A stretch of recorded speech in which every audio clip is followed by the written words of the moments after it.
Hello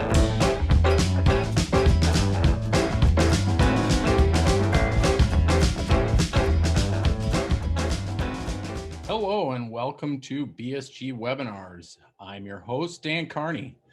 Whether this is your first webinar or you've watched them all, I'd like to thank you all for taking the time to join us today. This is our 23rd episode since the start of our webinar series.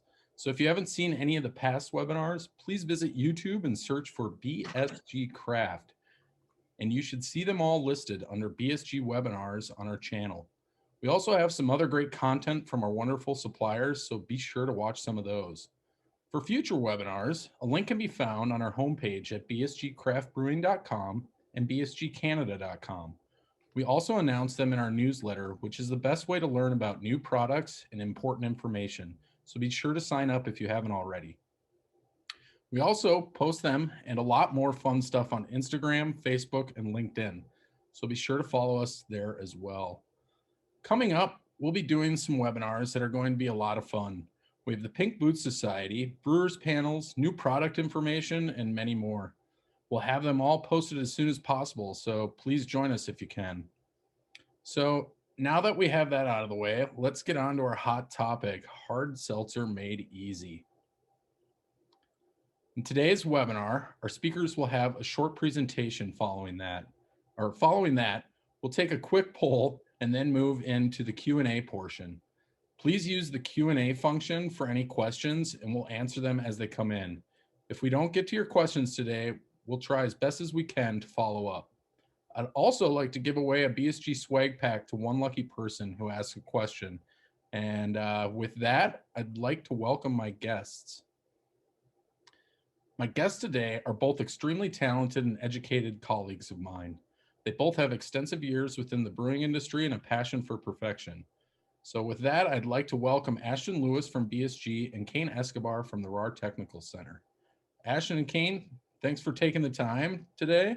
Why don't you first introduce yourselves and give us a little background? Ashton, we'll start with you. Hello, my name is Ashton Lewis. I've been with BSG for the last 4 years, and my current job title is National Sales Manager and National Accounts Manager. I also work with education and support within our organization for technical matters. So that's kind of what I do at BSG. But before I joined BSG, I worked for a stainless steel engineering and fabrication company for 20 years. I also, at the same time, have been working with Brew magazine for the last 25 years as their technical editor and columnist for the Help Me Mr. Wizard column. So if you happen to read BYO, I'm the old dude that they call Mr. Wizard. My background in brewing started in high school, like a lot of people. I homebrewed in high school, and I have an undergraduate degree in food science from Virginia Tech, and my master's degree in food science from UC Davis. So that's a little bit about myself. I'll turn it over to Kane. All right. Thanks, Mr. Wizard. Thanks for joining us today. Thank you. There we go. All right. I'm Kane Escobar. So I've been with RAR a little less than Ashton. So I've only been with the company for about 2 years now. Brewer by trade and education. So another Davis grad. Got my bachelor's in brewing out of there. And then from there, I just kind of worked my way into Miller magically. So I kind of started in big beer. Have some prior experience with Spätzle as an intern and stuff, but mostly my experience is all big beer. Several different jobs throughout the years, and then got picked up, like I said, 2 years ago with RAR, and now I'm the manager of brewing research and innovation. And I do, as many of you guys out there in the audience, you know, you wear every single hat, right? You're the glorified sanitarian, the maintenance mechanic, you name it. So we kind of do a little bit of everything here at the brewery. A lot of R&D for outside sources, such as the Hop Research Council, AMBA, things of that nature, private clients. Well, thanks, Shane. So Ashton, I think we'll have you start sharing your screen and let you take it from there. So I will see you guys in the Q&A. Thank you, Dan. Yeah. So again, the title of our presentation today is Hard Seltzers Made Easy. And Kane and I are going to co-present this, and we're going to walk through our agenda here to get things started. So the agenda for today is to begin by turning on my laser pointer.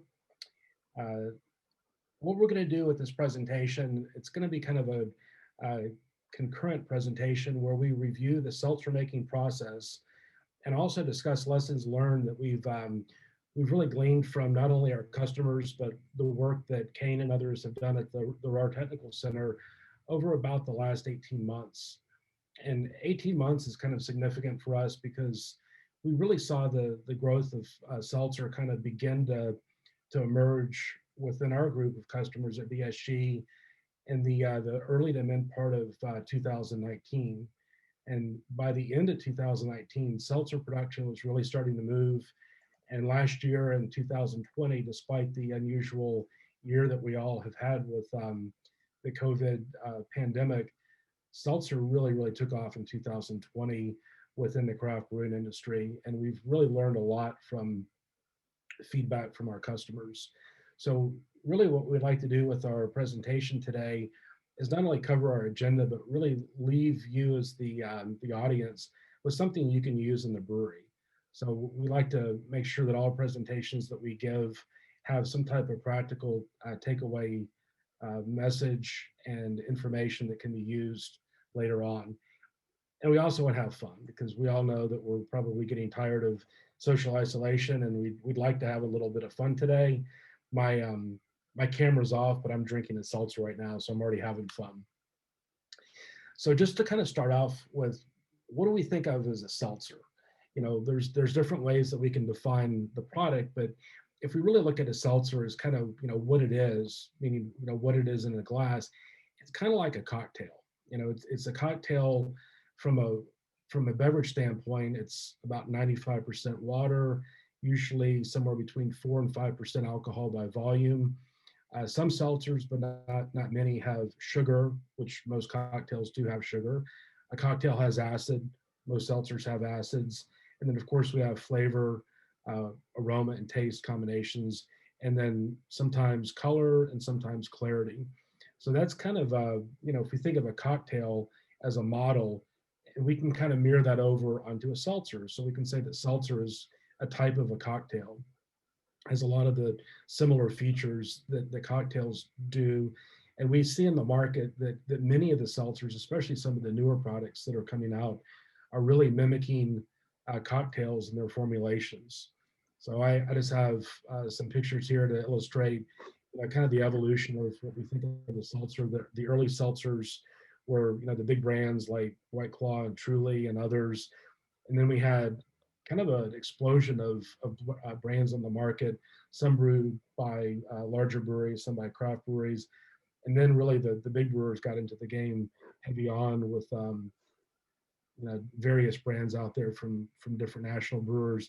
And then even small regional brewers, like this label actually right here is from Sudwork in Davis, California, traditionally a lager brewery, but even brewers like Sudwork are getting into the game of hard seltzer.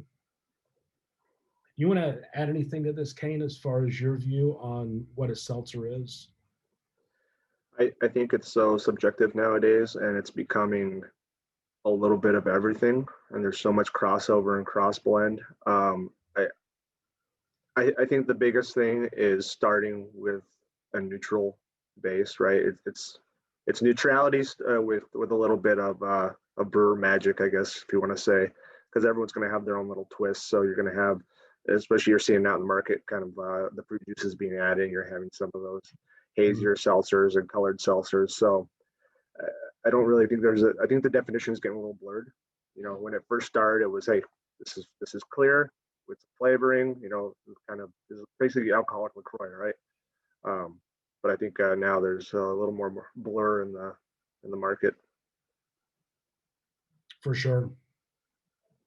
So we're going to walk through the production of seltzer, and we're going to have this back and forth commentary. So the first thing we're going to start out with covering is kind of the obvious basics here, fermentables. And we all know that the fermentables that are used for seltzer are, fall into just a couple buckets, if you will. We've got the simple sugars such as dextrose, glucose, sucrose, candy sugars, invert sugars, and they come in a variety of forms: liquid, granular, candy sugars, if you want to go that route. We also have the use of, let's call these exotic sugars with flavor. Honey and agave nectar are two good examples of these types of carbohydrates, although they're not really being used much. But I think as we see the maturity of the seltzer market, I think producers will begin playing with carbohydrates that might lend flavor and color that are different than simple sugars or more refined sugars. And then we also have fruit sugars that can be used, typically not 100%, but certainly you could use something like a cider base or a, you know, apple juice or must for wine or other fruit juices, in addition to simple sugars for color and flavor. And then we do see that some brewers are using malt, either as a malt, like a grain or malt extract in a liquid or a solid form for state taxation reasons. So those are primarily the range of fermentables that we see being used in seltzers. In your experience, Kane, what fermentables have you experimented with at the RTC? I think you covered the whole list.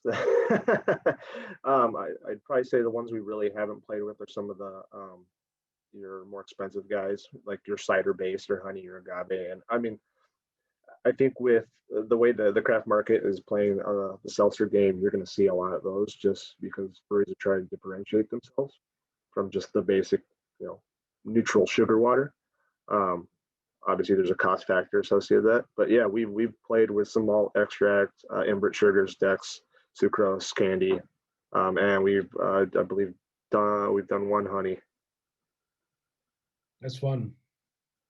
So just for the benefit of our audience here, because we're going to be talking about some of the brewing that you've done in the RTC, just a high level view, what do you have at the RTC in the way of brewhouse configuration and fermentation and downstream processing? Sure. So we're laid out like a large production brewery, just on a much smaller scale. So three hectoliter brew house. So for those of you who don't like hectoliters, 2.56 barrels. Just sounds nicer in hex. But fully automated with ProLite system.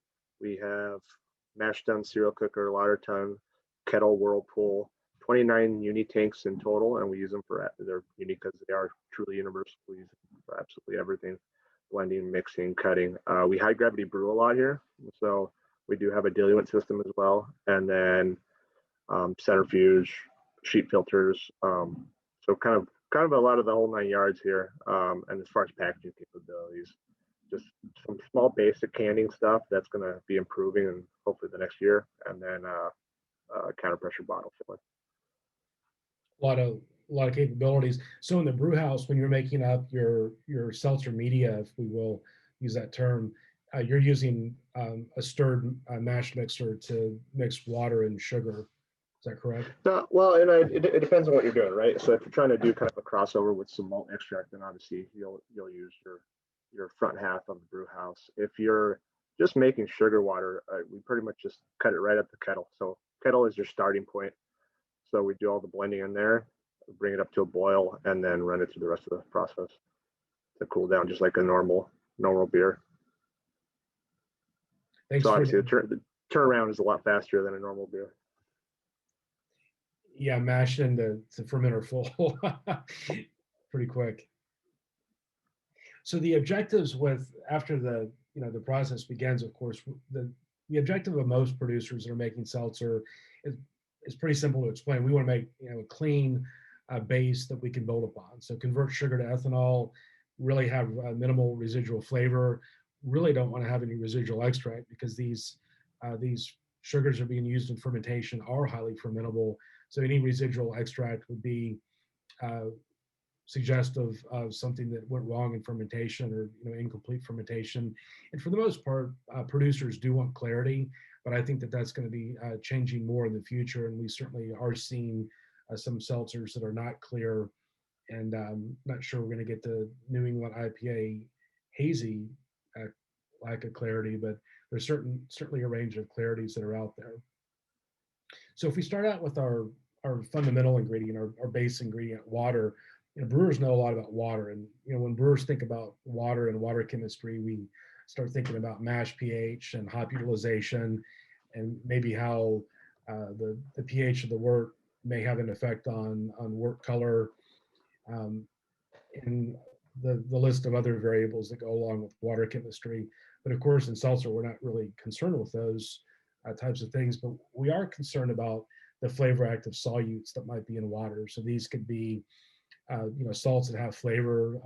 Sodium and magnesium is an example of flavor active compounds in water. Chloride, chlorine, sulfates, and carbonates all can have an effect on flavor. So those brewing concerns certainly do fall over into the realm of seltzer. And so what are we worried about with producing seltzer? It's not the water chemistry, but the flavor certainly is important. So a lot of producers are using charcoal filtration uh, like they would their brewing water. But I think that for seltzers, that RO is actually quite common, and a lot of brewers are viewing a seltzer production like a soft drink or a bottled water kind of product. So within the RTC cane, what are y'all doing with your water? So all our incoming water is ran through carbon, and then it goes through our RO system, and we have a small little bypass. So we actually target a 20 to 40 alkalinity. And so same water we're using for brewing, we're using that for our seltzer. And we have done it in the past, adding a little acid to it. But generally lately we haven't been acidifying our water anymore. And are you doing any pH adjustment or buffering going into fermentation? Nope. No, we're not messing around with any of that. And this is kind of a thing that I like to do. I don't know how many brewers actually do this, but playing with sodium chloride is kind of a fun thing to do, and other flavorful salts. But one thing about seltzer, because we're not really concerned about the water chemistry affecting the production of wort we have with beer, and we're not really concerned about the mineral composition of the media from a yeast standpoint, because a lot of these yeast strains really are not very flocculent. We can add salts after fermentation if we want to adjust flavor. I'm not sure how common that is, but certainly something that can be done. So, in our promise of keeping things fun today, don't know if everybody likes trivia, but it's trivia time. So the question is going to follow, but here's the setup. So a lot of we know of Colback as in the Colback index is the ratio of soluble to total protein. So I'm going to put up the trivia question, and if you know the answer, enter it into the Q&A feature here, and we will award the first person to get this right. So I'm not going to take up a lot of time with this, but what metric did Dr. Paul Colback develop to help brewers predict the effect of brewing water composition on mash pH? So the first person to get that right is going to win something at the end of this. So we will continue on and talk about yeast. Now I'm going to talk about yeast that we see our customers using, and then I'm going to turn it over to Kane to talk about yeast that we see being used more often these days. But I said that we're going to review some of the lessons learned from the last 18 months. So when we at BSG, when we first started hearing about our customers producing seltzers, it was kind of the wild, wild west. And I mean, we're not talking very long ago. Brewers are using pretty much anything they could get their hands on that they thought might be a good fit. And one of the good fits that was used and continues to be used are pre-Stamushi, so-called PDM types of yeast that are used for bottle conditioning, sparkling wines such as champagne. And these PDM strains are known for their relatively high alcohol tolerance and clean fermentation characteristics. So we saw brewers using champagne yeast. We saw brewers using ale strains that were known to be clean. And one example of that is USO5, which we all know that yeast goes under many different names out in the world, but USO5 from Ennis is certainly one of the products that we carry that we know is a very reliable and clean fermenting strain that works well. for the production of clean beer and seltzer. And then we had a lot of our customers looking at distillers yeast because the production of seltzer kind of feels like making a wash for distillation. But the really big difference between seltzer fermentations and consumption and a distilled spirit production and consumption is that distillation is a huge way of cleaning the product up. And seltzer, there's not a whole lot of cleanup involved. So the downside of distillers yeast is that although they tend to ferment fast and furious, they're not the cleanest fermenters out there. And what we get are these, some of the aromas that come off fermentation are not necessarily the cleanest things in the world. And some of these green cloud smells are pretty off-putting. So Kane, what are some of the aromas that you would describe from a, let's call it an unclean seltzer fermentation? I mean, I'm sure people are very much familiar with the, as you put it right there, the fizzy farts, the H2S. So you're going to get rotten eggs, boiled eggs. That's usually a very common one you see all over the place with the dirty fermentation. Sulfitic. So so that rotten egg, that match struck. So a lot of those sulfur compounds is what's really going to pop first from a bad fermentation.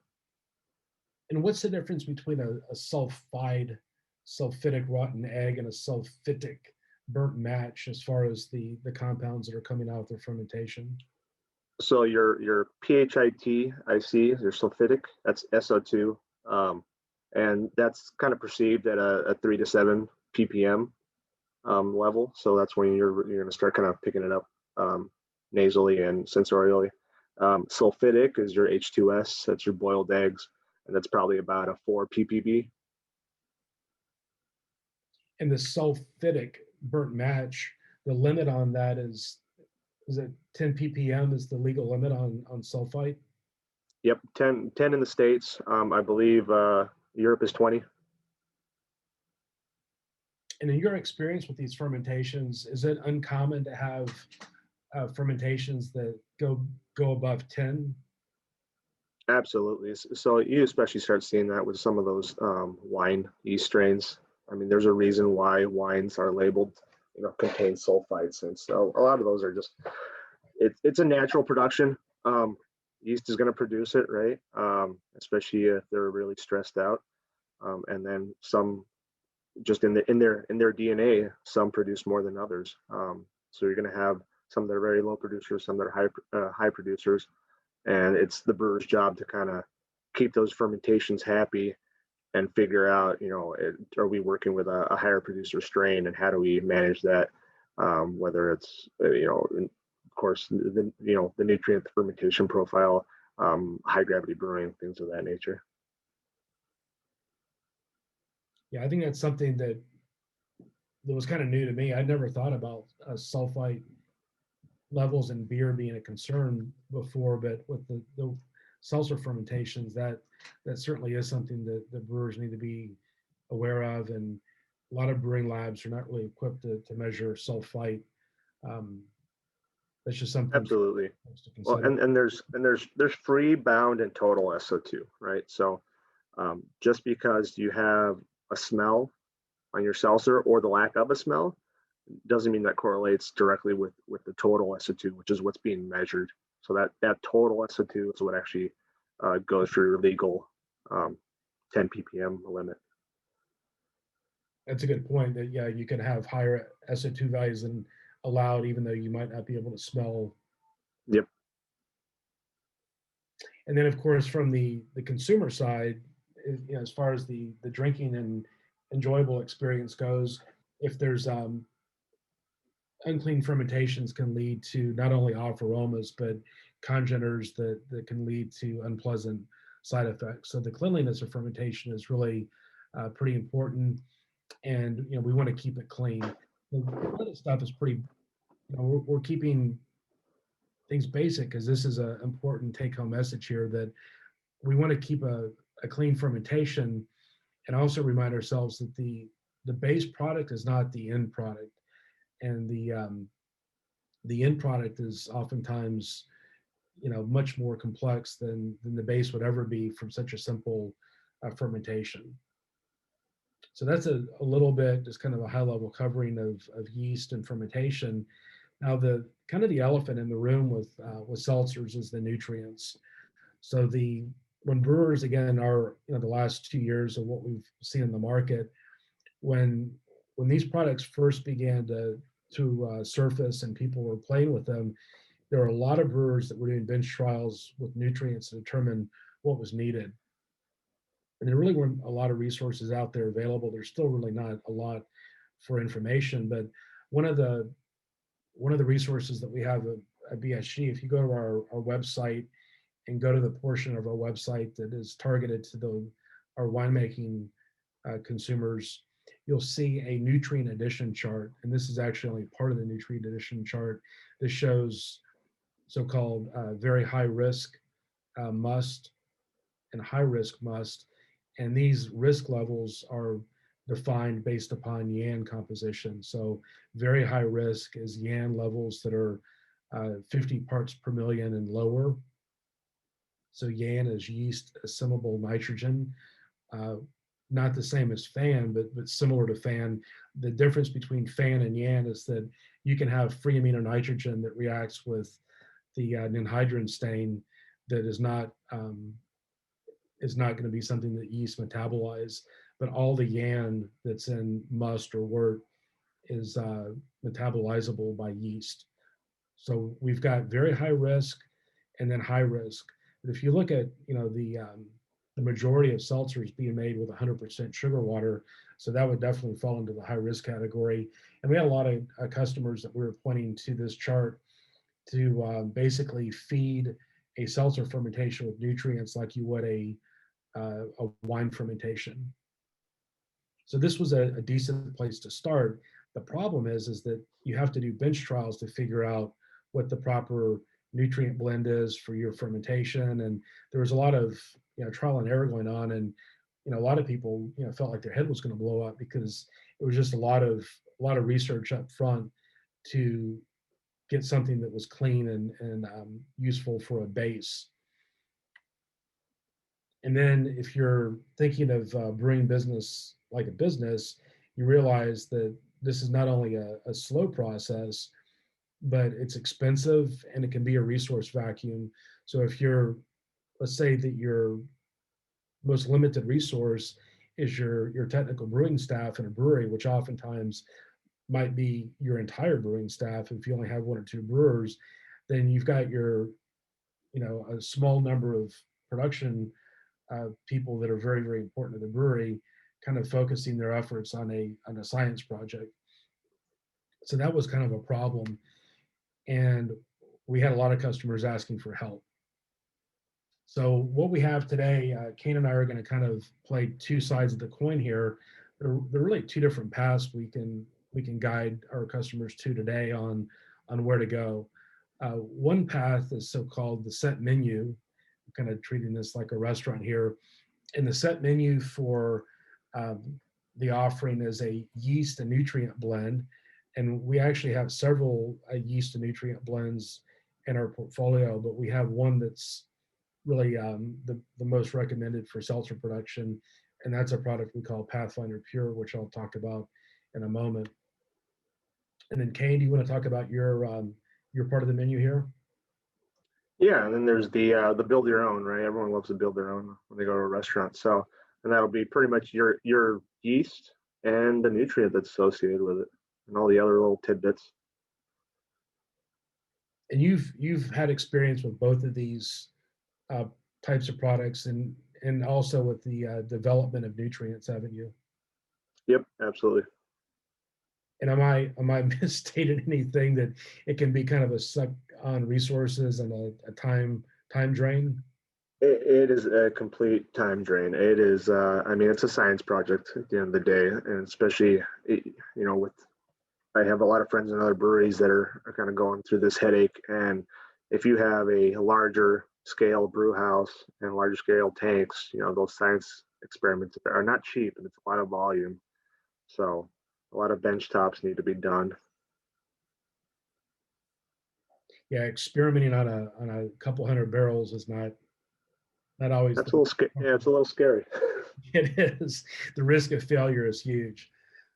So we're going to kind of do the yin and yang thing. I think I'm going first here. And I got to admit that the last 12 months has been a real game changer for me as a human. I've worked in my home office where I'm sitting right now for almost a year straight. I got grounded on March 13th of 2020. So we were definitely coming up on the 1 year anniversary.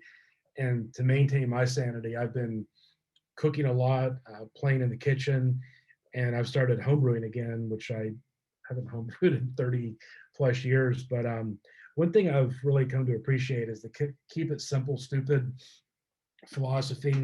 I don't like the last S in that, but the way I look at it is that some battles are just not worth fighting. And when I think of making seltzer, if the objective is to have a clean base to start with, I'm happy not to be unique with my methodology. Now, Kane's got a different story to tell on this. Yeah, so I kind of like to complicate things.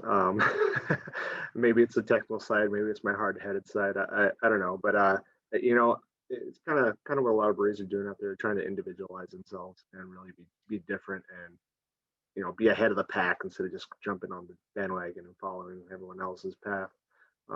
So I kind of like the do-it-yourself. It's a little more work up front, but the rewards are always great, and you get to build kind of that persona and that image while you're doing it. A little disclaimer, and I know, many of you, the seltzers may be a headache that's been put on your plate that you don't want to do, but I mean, seltzer production should be treated just like the beers you're doing, just like your flagship beers. The quality, consistency, the attention to detail should all be the same. Yeah, and we both completely agree on that. So I'm gonna give you the pragmatic view of seltzer from one person's point of view, and I want to introduce you, or maybe you already know about this product, but um, BSG has a product in our portfolio called TY Pure, and the TY here stands for turbo yeast, and it's under the brand of products called Pathfinder. So the Pathfinder brand is produced by a company in England called Bevy, and Pathfinder is their brand of these turbo yeast products.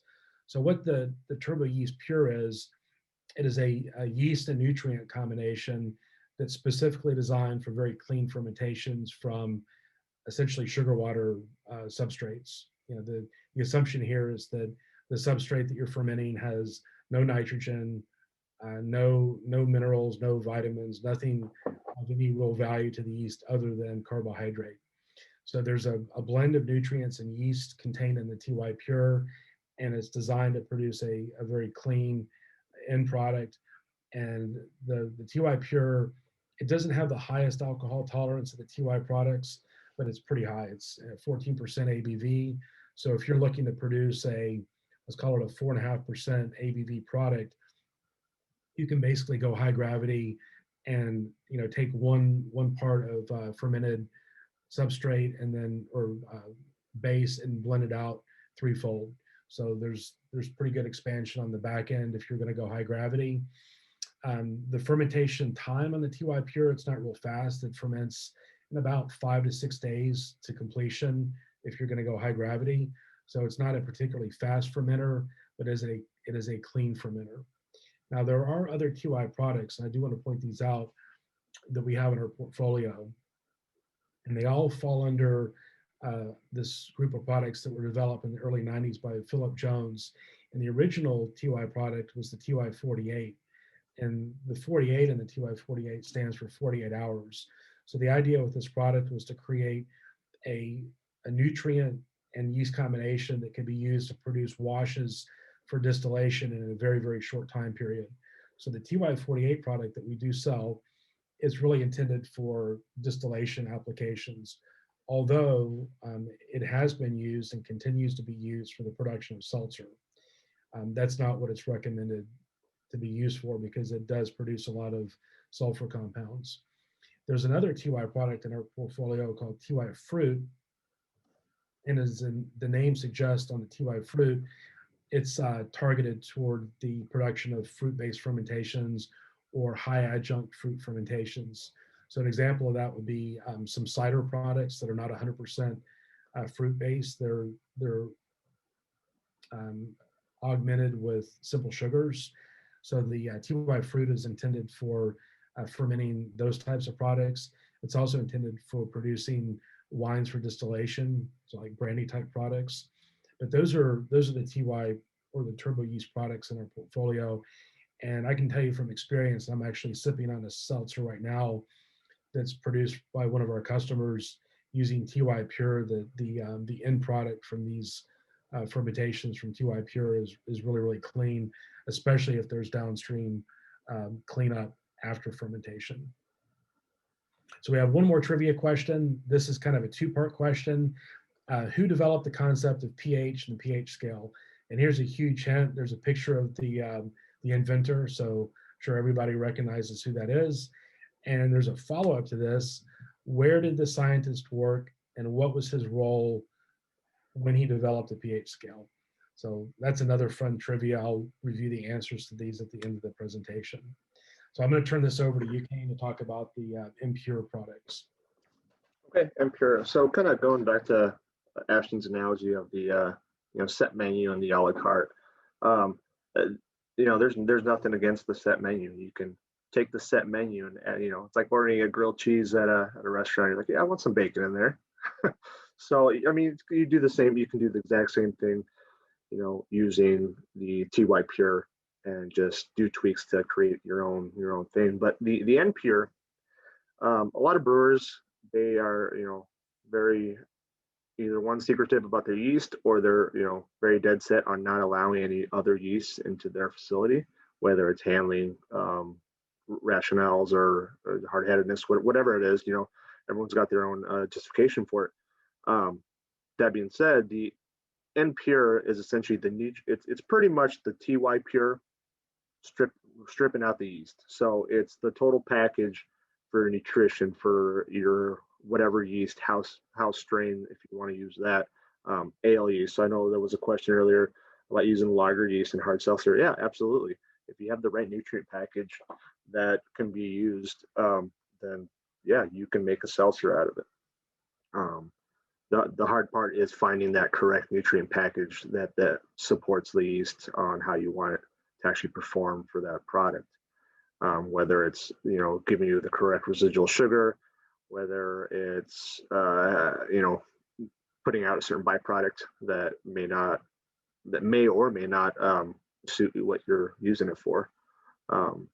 But pure is the overall one of the best nutrients. I'm not playing the sales. I'm not a sales guy, so I just kind of I'm a brewer, right? So if it works for me. But I've had great luck using that. We've done a couple trial works with some ale yeasts, and they perform just as well using the nutrient as the control, which was our TY Pure. To Ashton's description on each one of those turbo yeasts. So I've had experience with all three of those yeasts in current and former life. The TY48, yeah, you can make it work, but it is a dirty yeast. It is, to Ashton's point, it was made for distillers. And unlike seltzer production, distillers have the luxury of the still ripping everything out and giving them a good product out the door. Whereas for us, that's kind of the end game, right? Is after the fermentation. So, and the TY Pure is kind of one of the ones I've had the best luck with as far as having a very, very neutral finished product. Your TY fruit, you can get very good neutral bases out of there, but there is a little hint of acetaldehyde and kind of some winey character.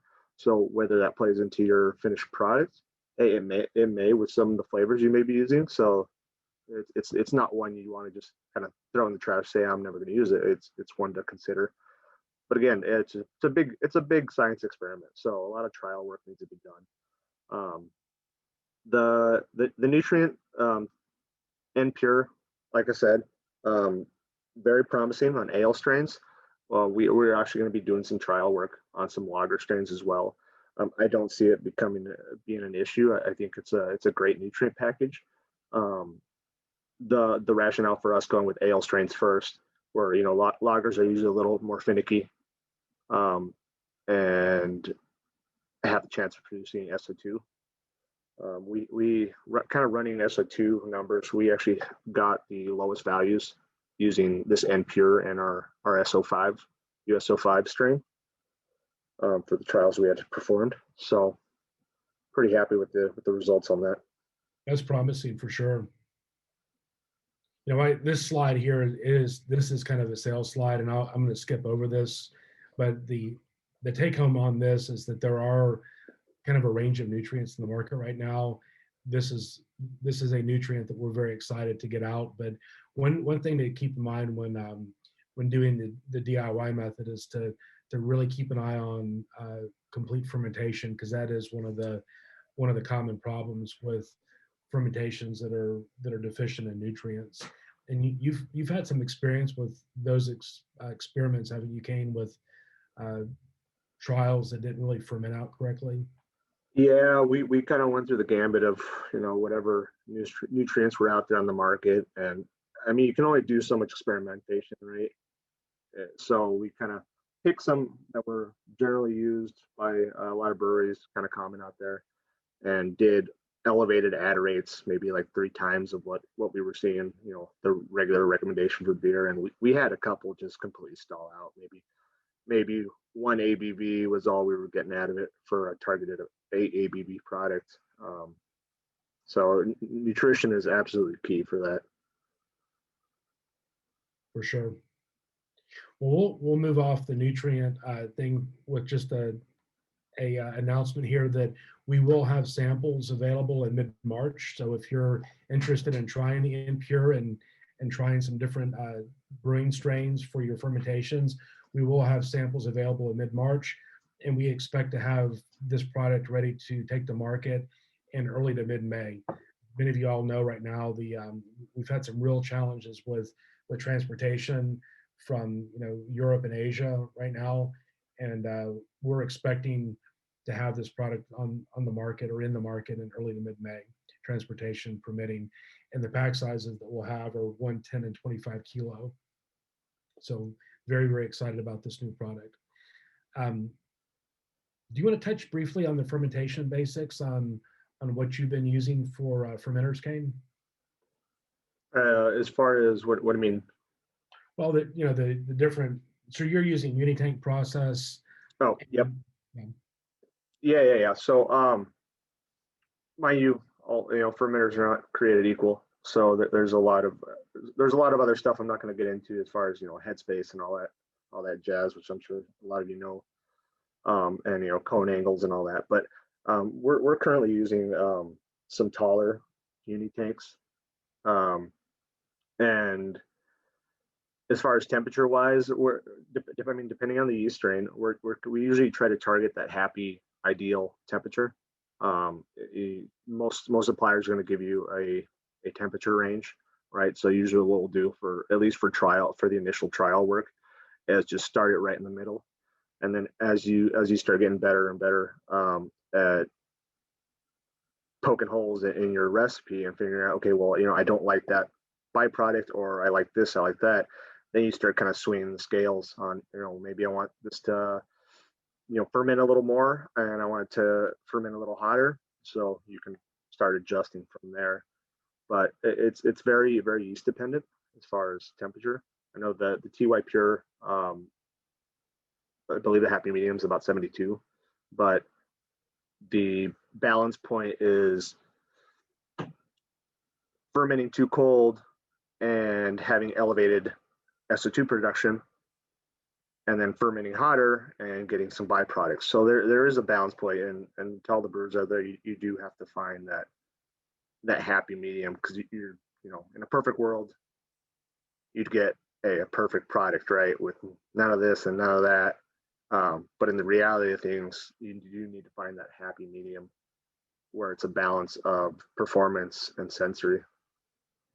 Yeah, and from the sales side of this, as far as what we've heard from the market, we have had some customers that have been challenged with sulfur production, and we've learned that they were kind of driving the bus in the wrong direction, if you will, when they were attempting to make things cleaner by reducing temperature, which is actually kind of it seems like the right thing to do, but it's not. It's kind of backwards. So with the seltzers, we found empirically that the fermenting at a little bit warmer temperature typically produces a cleaner end product.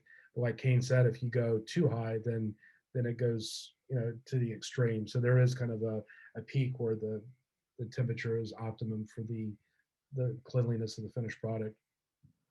Yeah, and the nice thing about seltzers is, I mean, you can whatever equipment you have, you don't need extra equipment to do it. I mean, if you have a wine, if you're running a winery and you have your regular fermentation tanks, do your seltzer in there. If you have conicals, do them in there. Flat bottoms, that you can run a seltzer. It might be tricky getting the yeast out, but you don't need extra equipment. I will say though, depending on the yeast strain and the nutrient you're adding, and when you add it, whether you're going to hydrate a yeast or whether you have a mixing capabilities, does play a huge difference. It especially plays a difference in the viability that you're going to be getting. So if you are one of those brewers that circulates their tanks after, so we do that. We actually fill our tanks and then run a short circulation to get, so if it's yeast needs to be hydrated, or if it's got nutrient that needs to be dissolved, we'll run that short recirculation. But that in itself is a little science experiment, because if you mix too long, then you may be altering the viability of that yeast and your overall performance. So at the end of the day, that the headache is there. Just know everyone's having the same headache, and don't be scared to do trial work. And as far as you're going to talk about yeast cropping. Well, I was going to try to move on to the next topic, because I think we need to be careful on the time here, so we have plenty of time for Q&A. Sure. Yeah. So in general, yeast cropping is not something that's typical, but it can be done if trials are run. Now, one thing though that Kane said, that special new fermentation equipment's not needed. But again, I'm going to speak from what we hear in the market.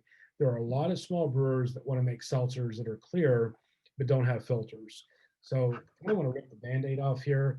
If you want to make a clear product, you can use finings, but really the best way to get a clear product is through either filtration or centrifugation. Without a way of actually removing solids, finings are going to be somewhat of a challenge. I'm gonna jump ahead, Kane, and then I'm gonna let you come back and talk about what y'all do in the RTC. Okay. So the clarification options that we have in the BSG portfolio that doesn't relate to filtration or centrifugation, our most common is biofine clear. So a lot of brewers have had great success using biofine clear for beer clarification in lieu of filtration.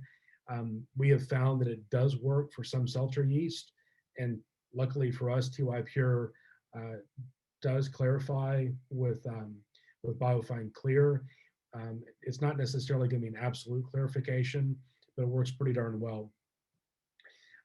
We also know that isinglass works well, but the problem with isinglass is that there's a large part of the target demographic of seltzers that probably are not going to accept isinglass because of, it's not a vegan product, and that's becoming more and more of a real issue with consumers. And then there's a finding that's not real common in the U.S., although in certain parts of the market it's fairly common. It's chitosan, and we know empirically that chitosan works in conjunction with biofine clear to remove hard to find yeast. So if you have like TY48 is an example of a seltzer yeast with a very, very small cell size, and it's really, really hard to clarify. Gravity doesn't really do much to TY48. It's kind of laughs at gravity, and it just stays in solution. But if you use biofine clear and then follow that with chitosan, it does work to clarify. The problem with chitosan is that most of the kind of sand is produced from crustacea. So if people are allergic to shellfish, it's an issue. But there are kind of sands that are produced from fungal sources, and that could be something that we see in the future as a more common product. But turning the things back to you, Kane, what are y'all doing in the RTC for clarification? So I'm gonna swing a little way of what customers can actually do for clarification. So obviously, to Ashton's point, you absolutely, if you want a clear product, you're going to need to do something to clarify it. Centrifuges are great. They're absolutely great. You can get away with running your product through a centrifuge only, running it really tight, and having a nice clear product on the out end. Um, there's also depth filtration, so sheet filter pads, lenticulars, membrane. As you go down the rabbit hole, you can get into a lot of other methods of, let's just say, treatment and filtration methods. So membrane, nanofiltration, carbon treatment, and then vacuum distillation, which you're seeing kind of gain popularity in the last year and a half. The biggest concern with some of those more expensive things are throughput. But carbon is not needed in a sense that if you don't have a way to run a product through carbon, that, oh no, I can't make seltzer. No, you can, if you start with a good foundation, which is making a nice neutral base, free of any byproduct aromas and characteristics that you're now looking for, then you can get away with not running any other treatment. If you want to do kind of like an extra polish, then carbon filtration would be your key. Two forms of carbon. You can either get it loose, right? So I'm sure some of you guys have been playing with that already. It's a mess. It gets everywhere. You want to wear a respirator when using it. It's an explosion hazard. So it's not the easiest material to be handling. You also have bound carbon. So those are going to be in the forms of filter sheets or built into a lenticular housing. So we've done trial works with different grades that are offered out there on the market, sheet filters and lenticular housings, cartridges. And so you'll see the picture of kind of different colors, as the product's changing. So that's a run we did. So when we started doing this initial trial to find the right grade of carbon that would work for us, we kind of threw the whole book at it. So we ended up throwing an IPA through this treatment process. And so glass number 1 is your initial color in your IPA. Glass 2, 3, and 4, those are 3 individual samplings that we pulled throughout the run. So you can see it starts getting a little darker. You start getting more of that color back. So that's as the activated carbon stops becoming functional. So it stops losing it starts losing its actual potential to remove some of those aromatics and color components out of your product. So with the seltzer, mind you, you're not going to have that huge swing because it's already pretty much clear, right, coming in. So unless you're doing something extravagant and crazy, and the finished glass, that's actually the full tank after the entire run. So the blend of extremely clear to starting to get some of that color back, and then your finished product. And obviously the beer that you put on the lenticular carbon, this was clarified. It was yeast free before you put it onto. Yep, that was a centrifuge product. Yep. So that's the question we get from the market, is carbon. And we do have various grades of carbon. All the pictures that we have here, we do have an enological carbon that's powder, which Kay mentioned is dusty and messy, and the other safety concerns with it. We have carbon impregnated sheets. The real downside that I think with the carbon impregnated is that these are 40 by 40 sheets. So if you don't have a 40 by 40 filter chassis, then you can't use them. You can cut those into 20 by 20s for the smaller chassis. Oh, good point. So if you can't find them in 20s, just get the 40s, get a big paper cutter and measure them out and hack them up. We do that all the time on a pinch whenever we need filters. We just grab I forgot that y'all had a 20 by 20, but Yeah. you still need to have a filter housing or a chassis for that. With the lenticulars, the advantage of the lenticular is that this is going to be the smallest footprint because this whole filter is pretty compact unit. Yeah, and kind of the way I've been looking at the carbon lenticulars is kind of as a one-time use. So I know for those of you who use lenticulars out there right now, and you hate having to backflush them and do all the regeneration. Usually for these, I'd say run them one pass. If you're going to be running multiple products back to pack, sure, you can stretch the life out of those. But once the activation is done, then they're toss products. It's just another quick consumable. Your probably your cheapest cost will be a lenticular over the sheet filter, right? You're going to pay a lot more upfront for the sheet filter. Yeah, for the actual housing or for the frame itself. Yeah. So part of the presentation that we're not going to spend a lot of time on this, so we can have Q&A. But up until now, we've been talking about creating a base product, and really the sky's the limit once you have the base. You can add acids, preservatives, different fruit products and aromas to build the product that you're wanting to build. And this kind of goes back to the original argument that seltzers are really kind of like cocktails. So there's a lot of different options out there. I'm kind of a safety nut, and I think it's really, really important to remember that if you do go down a direction that's a little bit different with these products, that it's very important that whatever products are being put out on the market, that they really need to be shelf stable. People haven't started really selling sweet seltzers yet, but I can only imagine that it's going to happen. It's coming. It's coming, and we'd really rather not see exploding cans of seltzer on the market like some of the other things that we've seen. But the sky's the limit, really, when you start building flavor and complexity to these products. So you can get a copy of this presentation later, but I wrote an article that was published early last year for Brew Your Own, a homebrew magazine, and I was writing a joke in December of 2019 that in the future we're going to see cloudy seltzer, kettle soured seltzer, barrel aged seltzer, nitro coffee seltzer, etc. And this may have been a joke in 2019, but it's not too far off the truth. So I think I've even heard of pastry seltzers now. So we're going to see a lot more of this creativity explode in the future, and we're excited for the seltzer season of 2021 to begin in earnest.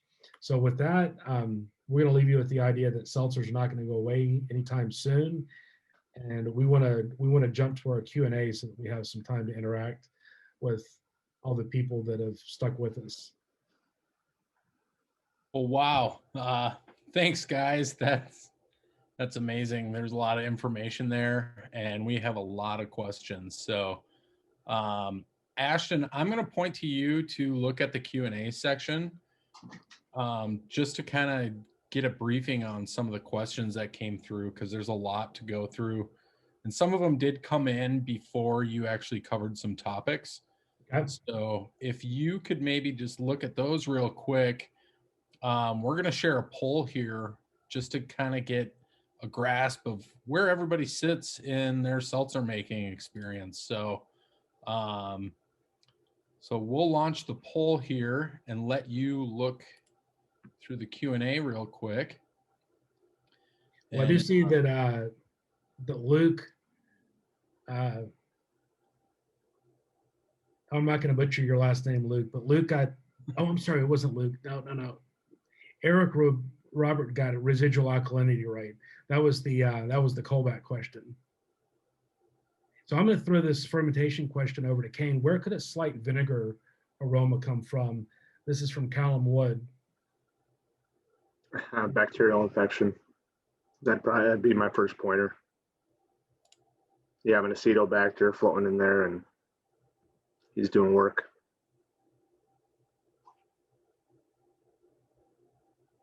The poll just came up on my screen. Sorry about that. Same here.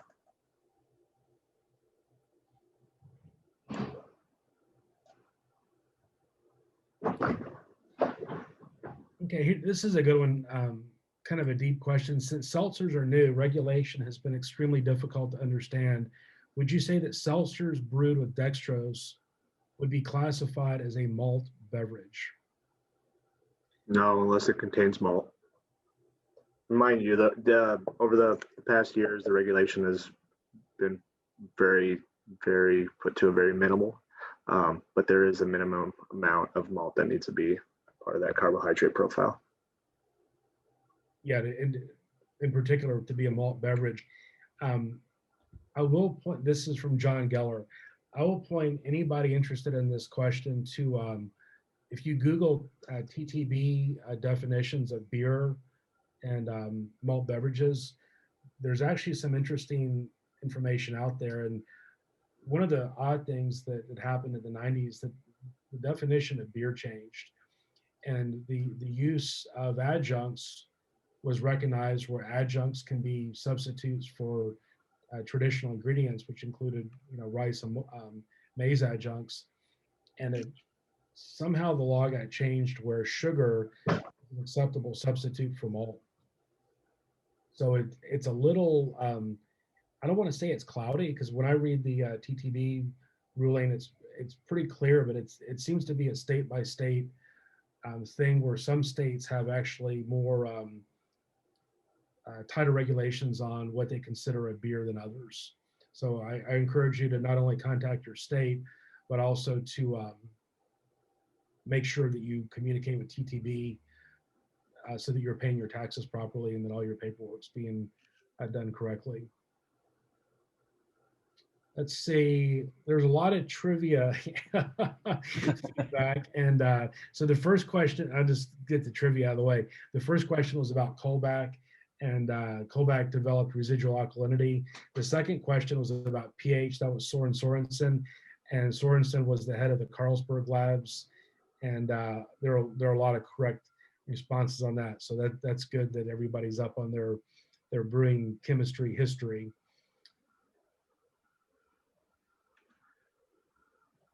I'm reading questions right now, and I'm trying to, and we'll answer all of these in writing, but I'm looking for ones that we really did not cover. So there's one that says, would you suggest using TY Pure along with White Labs Seltzer Max? Is Seltzer Max a nutrient? Yes. Yeah. Okay. So the thing with TY Pure, it's an all-in-one. So it avoids you having to go buy an extra nutrient to add to the process. So it's the combination of the nutrient and the yeast.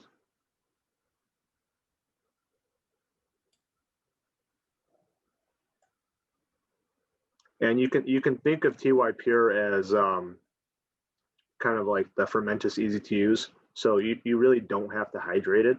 The thing is, they recommend a short hydration because the nutrient itself needs to be dissolved.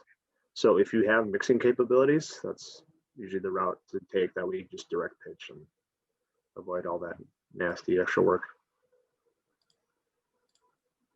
I'm going to answer a question here that's a question that I like for personal reasons. The question is from Josh Karas, and the question is, would it not be easier for commercial brewers to simply blend seltzers to control quality? Goes on to say a water, beverage grade ethanol, flavors, and then carbonate. So if we didn't have the TTB to worry about and what the definition was, yeah, that's the way to do it. I mean, basically you're describing making a cocktail. And so if you're in Canada, you can get away with that. They allow you to use pure ethanol. Back in the day, some of the bigger brewers used to do that with kind of like your salsa and sky cocktail RTDs that were out years ago, like 20 years ago, before the laws got changed, and then they had to figure out how to make essentially a base. That's a good point. I don't know where he's from, where Josh is from, but in the United States, that's that's the brewer's way of getting around that. So brewers can produce something, seltzer, which I'm actually drinking a colored seltzer right now, and you can produce these products and tax them like beer. Now, there was another question that came up that I wanted to jump on. The question is from Kyle Smith, and his question is: Are seltzers susceptible to stuck fermentations due to the lack of fan? And the follow-up question is, or are there other potential causes for a low performing attenuation? So just to start with, usually if the fermentation is stuck, it typically is a nutrient issue.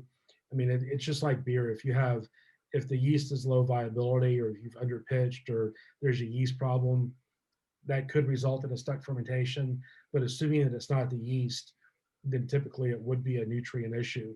But I'm going to point out an odd thing that I learned about from one of our customers when they were first developing their seltzers. They were using a sugar product that was liquid. And the very first time they ran an experiment, it didn't ferment at all. They were using the TY Pure, no fermentation whatsoever. And we're like, what happened? And so we sent them another sample to run another trial. Well, what they figured out is that the sugar they were using was acid hydrolyzed. So it was an invert sugar that was produced by acid hydrolysis. And the pH of the sugar water solution was really, really, really low. It was like 3.2 before they ever added the yeast to it. So it basically never fermented. So if you're using, sugar solutions that maybe produced by acid hydrolysis, it's really important to measure your pH before fermentation.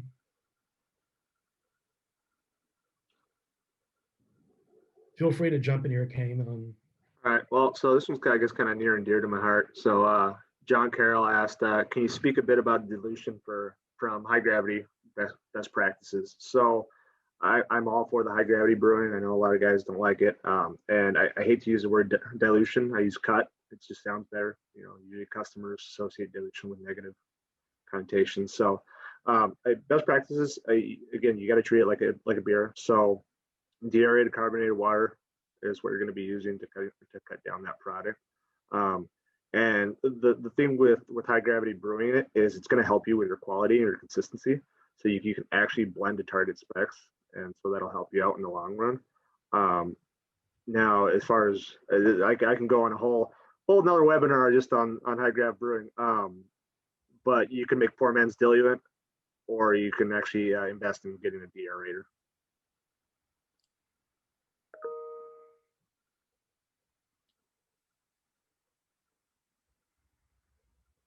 There's a question here I just have to respond to. Can we continue to get nut rolls with pallets and nutrients? The answer is absolutely yes. We're not going to take your nut rolls away if you order nutrients. This is a question that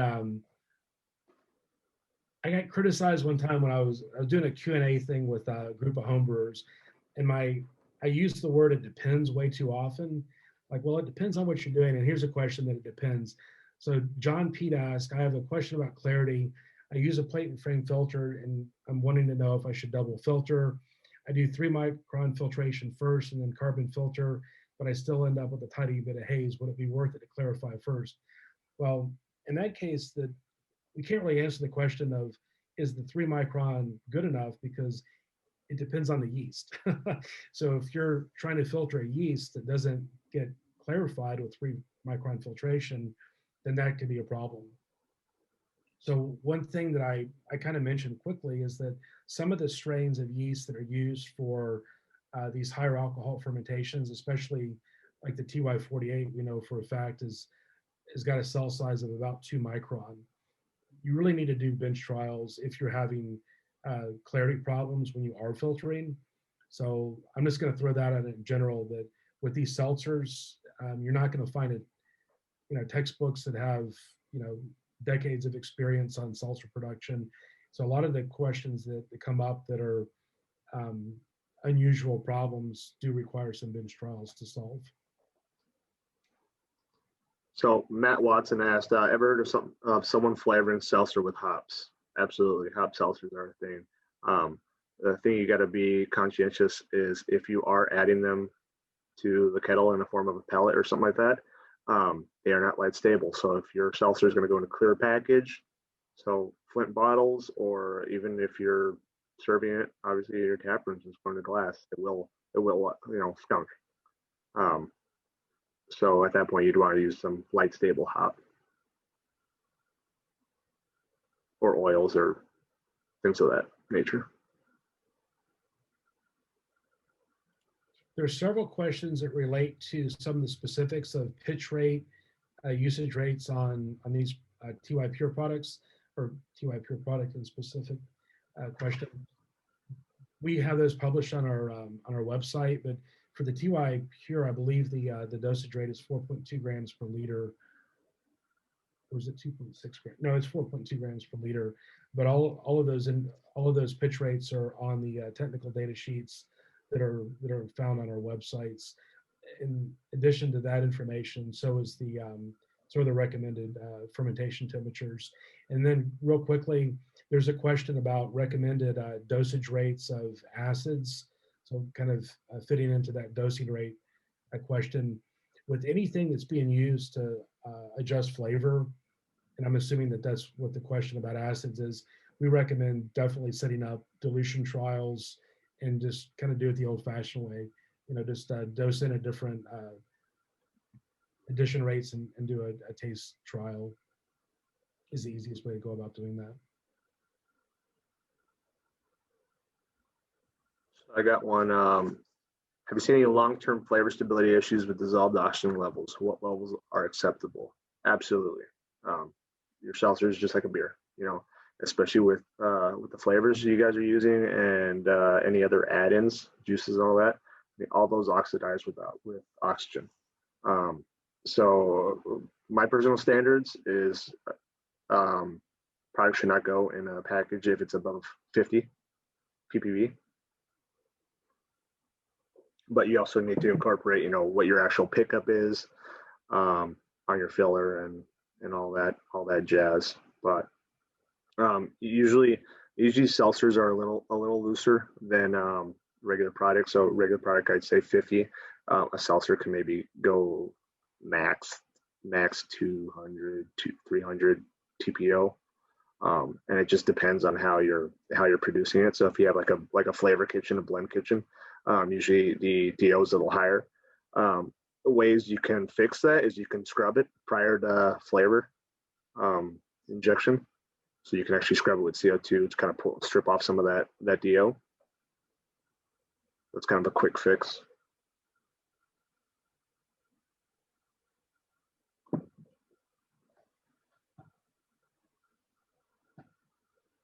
I'm reading questions right now, but I think some of these we'll probably answer offline. There are a lot of good questions here, but we do have a kind of a self-imposed time limit here. Yeah, we could definitely keep going. We still have 37 open questions. So, our apologies if we can't get to all of them. That's why I pointed to you guys to really kind of pick and choose what you felt was very pertinent and, important to this conversation. I do want to share the poll results. It's amazing because we have 37% thinking about it and 37% just starting. So there's a very small margin of people that, have been doing this for a year or two. And, it's very encouraging to all of us as well to see everybody kind of jumping into, I don't want to call it a trend. I think it's just it's another step to, broadening a portfolio. So it's very important that, we keep diving into the technical aspects of seltzer. So, but with that said, do you guys have any more questions that you'd like to answer? I would, because I realize that there's some questions on chat that didn't show up on Q&A. Oh, sure. And I'm not gonna, well, this is kind of a long question. I'll summarize the question. This is from Don Oliver, and he's asking about he used TY Pure on a 9 Plato seltzer fermentation. So the original gravity was 9 Plato, and they ended up with some acid aldehyde and sulfur aromas they filtered on a carbon lenticular and cleaned things up, and they still got an Elmer's glue left behind. What's the Elmer's glue coming from? Well, to my nose, Elmer's glue is acetaldehyde. So I associate that with acetaldehyde. But one thing we did mention is that bubbling CO2 through your seltzer, either before filtration or even after, is pretty effective at removing some of these more volatile compounds. I'm not sure that acetaldehyde is going to bubble out with CO2, but definitely sulfur compounds. And then the other thing that's I think is interesting, you would think that a lower gravity, original gravity fermentation would end up cleaner, but Kane, you've mentioned multiple times that that's not true. Yeah. It's so, I mean, it's very much so yeast dependent, right? Um, but what happens is, what I've seen anyways, is you get better performance on the higher ABV. Like, so let's say talking about, let's just say TY pure, right? So your fermentability goes up a smidge. So if you're worried about kind of your sugar content and stuff, then that becomes very important. Now there's, to Ashton's point, it depends, right? Because there is the dependence of what Play-Doh, temperature, and all that stuff. So I have seen cleaner fermentations with higher ABVs, but at the same time, if you're not treating them right, then that is extra stress on the yeast with that higher Play-Doh. So the osmotic pressure is a little bit worse. So there's a potential to still get not so clean.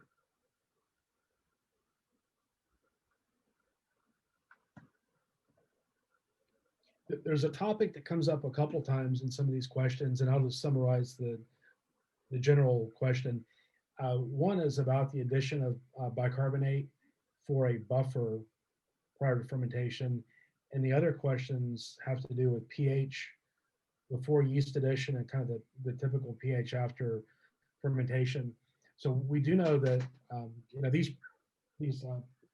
Pathfinder products are definitely proprietary. They're things in the blends that are trade secrets or whatever you want to call it, but they do contain buffers. So one of the problems with seltzer fermentation, in contrast to beer fermentation, is that there's no buffering capacity of sugar water. So the pH is going to run away and get really low if there's not something to buffer. So there are buffer systems in the blends. And as far as what's the pH before and kind of after, typically the pH before fermentation, after the products have been added, like TY Pure, for example, it's probably going to be in the 5 to 6 range. Kind of depends on the water pH to begin with, but typically in the 5 to 6 range before fermentation. And then after fermentation, the pH is going to be in the 3s. Probably. What's your experience on pHs, Kane? Yeah, so actually, after addition of the so let's just say TY Pure, since it is a built-in nutrient package and buffer and everything, right? Don't get alarmed, because you will see a big spike in your pH, and you're going to be seeing probably the 6 or 7s. We've seen as high as like 7.6, and then the end of fermentation, you're talking about like 3.6, 3.8, something like that. So yeah, you'll definitely dip down into the 3s.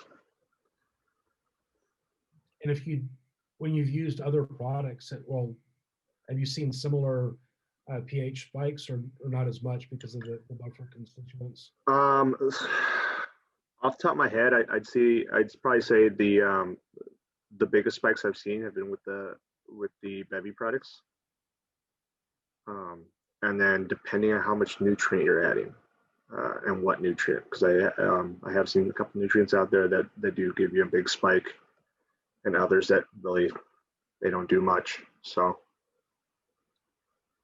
And again, the main reason that those products are buffered is to really help the yeast deal with the stressful environment, to prevent the pH from dropping too low. Well, I'll let you finish.